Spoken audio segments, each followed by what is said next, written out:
Hi, Dr. Danny here, and we're going to do a hip flexor stretch in this video. I'm going to demonstrate in a second on the bench behind me. You can also do this on the floor or on an exercise mat or anything like that. So let's do that now, shall we?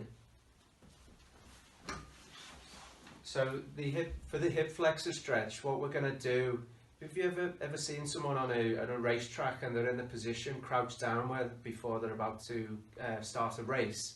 It's a little bit like that, not quite the same but similar. So you're going to take one of the legs forward, keeping the upper leg of the opposite leg, the thigh, nice and straight, and then you're going to lean forwards. Just do that very gently though, you don't want to be causing the muscles to go into spasm.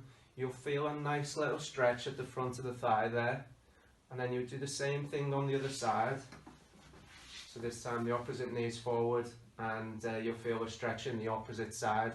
In this video right now, this is my left leg, that's the front of the thigh is getting stretched there, and you'll feel a nice stretch there. The foot that's at the back, you can either tuck your toes under or have your feet with the toes against the floor. So whatever's most comfortable for you, test it both ways, see what's most comfortable for you.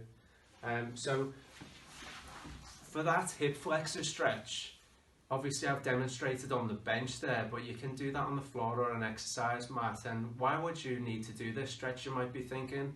Well, this is something that as chiropractors we often need to do ourselves, because when we're leaning over you guys to do your adjustments, we often get very tight hip flexors.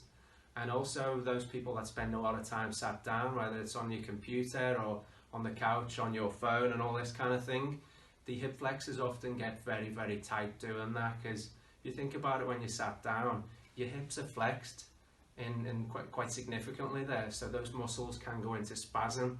So doing this stretch will help to release those tight muscles. So that's the hip flexor stretch. Enjoy.